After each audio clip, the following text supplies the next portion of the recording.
नमस्कार, मैं सुलभ कुमार शर्मा और छत्रपति में आज आप सबका स्वागत करता हूं। आज हम लोग क्या पढ़ेंगे? एक्सरसाइज 13.4। ठीक है, एक्सरसाइज 13.4 सीबीएसई क्लास 10th। ठीक है, इसी को ही आज हम लोग पढ़ेंगे।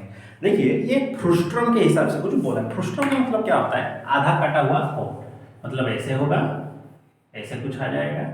अब इसी को हिसाब से वो कुछ कंडीशंस बोला। तो ये नीचे वाला को आप ले लीजिए R2, ऊपर वाला को ले लीजिए R1। तो ये जो हाइट है ये H और ये हो गया स्लैंट हाइट। तो इसके कुछ फॉर्मूलेज हैं जिनको हमको यूज करना है, जैसे कि वॉल्यूम ऑफ फ्रुस्ट्रम लिख देता हूं, देख लीजिए। इसका अगर वॉल्यूम बोले तो क्या होगा? 1/3 पाई H, R1 का स्क्वायर प्लस R2 का square plus R1 into R2। ये फॉर्मूला है, रट के याद रखिए। फिर बोला कर्व सरफेस एरिया, ये जो टेढ़ा वाला जो हिस्सा है ना, उसका अगर सरफेस एरिया पूछे तो क्या लिखना है? क्लियर? पाई R1 plus R2 into L। तो L जो है वो कितना होगा? रूट ओवर ऑफ H का स्क्वायर प्लस R1 का स्क्वायर प्लस R2 का स्क्वायर, गलत लिखे, R1 माइनस R2 का स्क्वायर, R1 माइनस R2 का होल स्क्वायर। ठीक है, फिर आता है टोटल सरफेस एरिया, उसका फॉर्मूला है पाई L, ठीक है, into R1 plus R2 plus pi R1 का स्क्वायर प्लस पाई R2 का स्क्वायर। मतलब क्या हुआ? ये जो हिस्सा है कर्व सरफेस एरिया, ऊपर का एरिया नीचे का एरिया, दोनों को मिला देंगे, आंसर मिल जाएगा। ठीक है, चलिए क्वेश्चन के साथ चलते हैं। एक है 3 नंबर का क्वेश्चन को देखिए। क्या बोला उसमें कंडीशन कि a fridge of the cap used by the torques. Torques मतलब क्या है? जो बेचने उसने आते हैं वो लोग जो कैप यूज करते हैं, उनका कैप इस तरह से ही दिखता है, जिस तरह का डायग्राम बनाया गया है। तो उनका जो कैप है, उसी कैप के बारे में बोल रहा है कि used by the torque is shaped like the frustum of a cone. It is the radius on the open side 10 cm, radius of the upper side is 4। मतलब ये ऊपर वाला जो हिस्सा है ये 4 सेंटीमीटर है, नीचे वाला जो हिस्सा है वो 10 सेंटीमीटर है। फिर उसने क्या बोला कि स्लैंट हाइट इसका 15 सेंटीमीटर है, ये जो है 15 सेंटीमीटर है। तो बोला सरफेस एरिया कितना होगा? देखिए, कैप जो पहनेंगे तो नीचे वाला हिस्सा तो खुला ही रहेगा, ऊपर वाला हिस्सा बंद हो जाएगा और ये साइड वाला हिस्सा बंद होगा। तो सरफेस कितना होगा?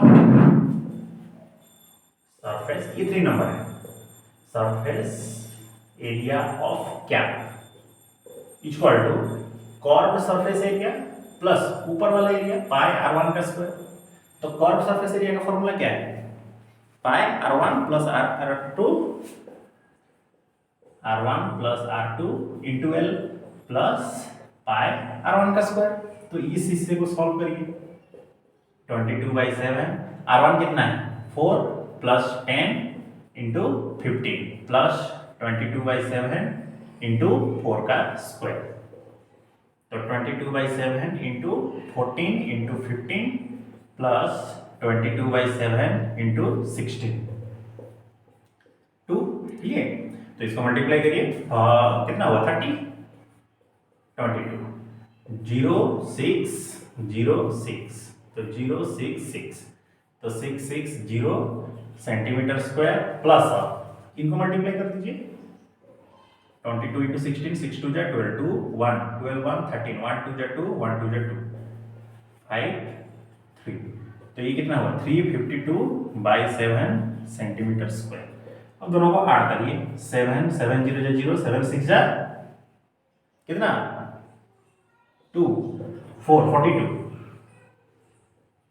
46 प्लस 352, यही है ना?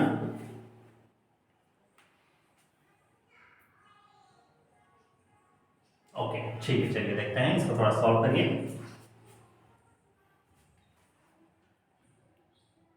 ओके, ठीक, 0 ये 2 2 2 5 7 6 3 9, ये 4/7।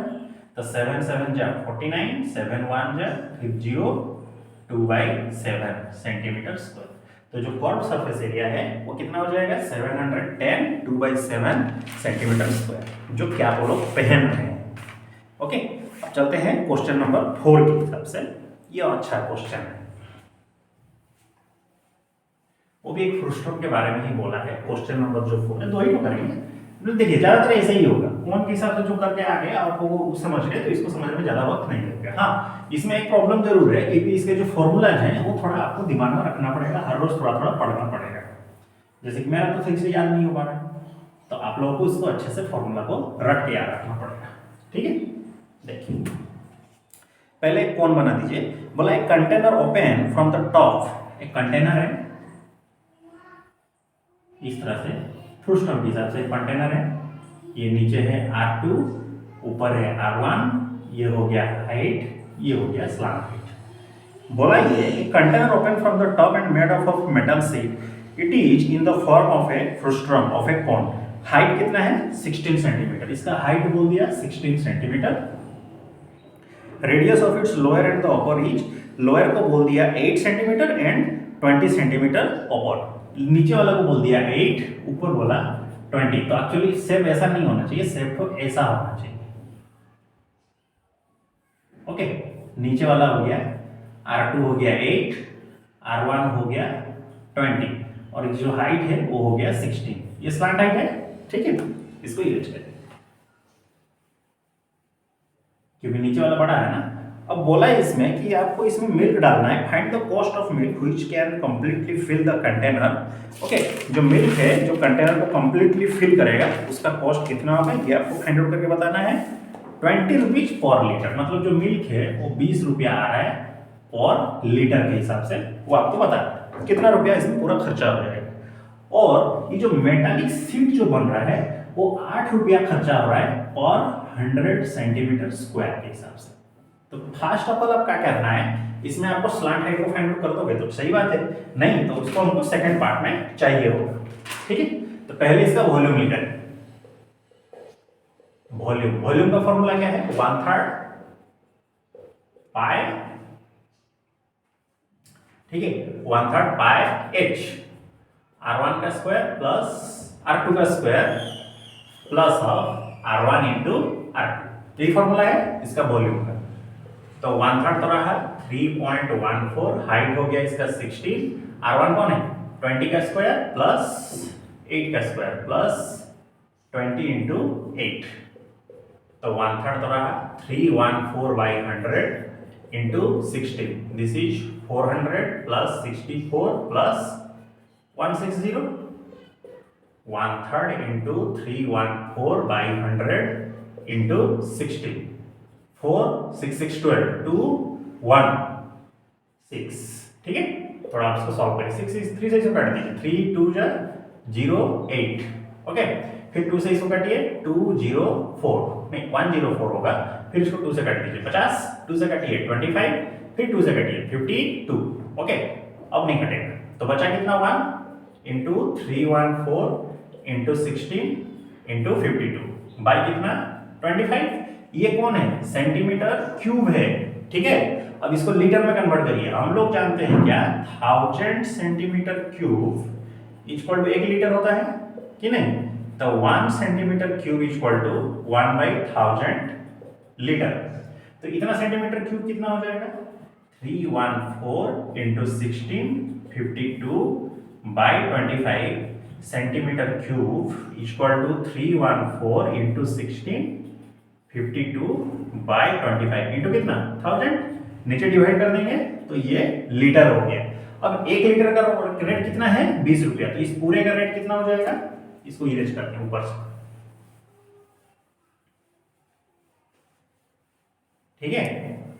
1 लीटर का रेट है 20 रुपया, तो इस पूरे जो इतना जो लीटर दूध है इसके अंदर में रखा हुआ है, तो इसका रेट कितना हो जाएगा 314 into 16 into 52 by 25 into 1000 into कितना 20 रुपए 0 0, 2 से इसको काट दीजिए 50, 2 से काटिए 25, 2 से काट दीजिए 8, तो ऊपर जो मल्टीप्लाई करेंगे तो आंसर कितना आएगा 130 624 और ये 25 इंटू 25 कितना होगा 625।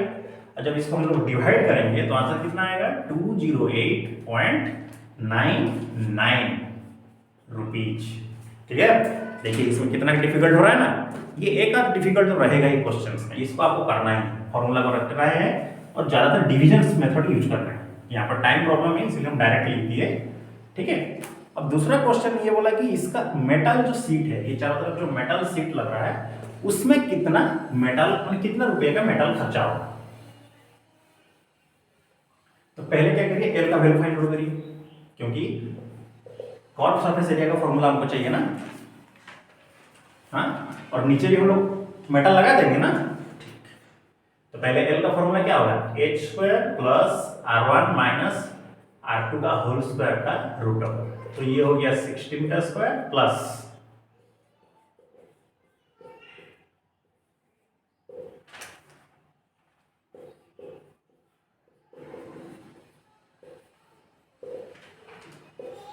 Root over of 400 that is 20 centimetre.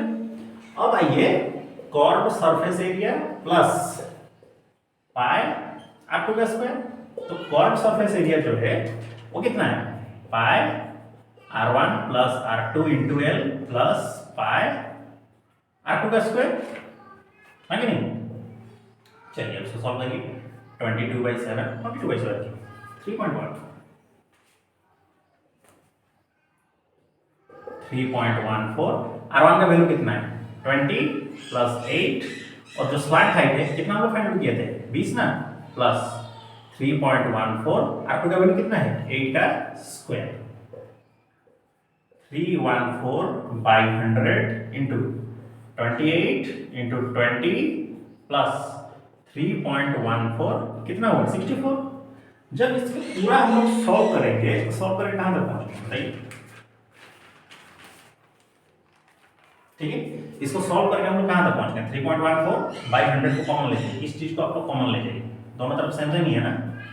तो 314/100 इंटू 28 इंटू 2 56 560 प्लस 64 314/100 इंटू 4 6 6 12 इतना क्या हो गया ये सेंटीमीटर स्क्वायर। हम लोग क्या जानते हैं 8 रुपया क्यों खर्चा हो रहा है 100 सेंटीमीटर स्क्वायर के लिए, तो 1 सेंटीमीटर स्क्वायर के लिए कितना खर्चा होगा 8/100 रुपीज। तो इतना सेंटीमीटर स्क्वायर के लिए कितना खर्चा होगा 314/100 इंटू 624 इंटू 8/100 क्या रुपीज। तो आप इसको सॉल्व करिएगा और रुपीज को फाइंड आउट करिएगा, 200 के आसपास कुछ आंसर आएगा, सिम्स 200 के आसपास कुछ आंसर आएगा, इसको आप लोग खुद सॉल्व करिएगा। ओके, तो ठीक है, आज इसी के साथ हम लोग क्या किए, जो एक्सरसाइज है कौन सा 13.4 को हम लोग क्या कर दिए कंप्लीट कर दिए कि नहीं। 13.4 एक्सरसाइज को हम लोग कंप्लीट किए। तो मिलते हैं हम लोग अगले क्लास में, तब तक के लिए सी यू नेक्स्ट, जय हिंद। ओके, और आप लोग अच्छे से इसको प्रैक्टिस कर लीजिएगा। ठीक है, चलिए नमस्कार, मिलते हैं अगले क्लास में।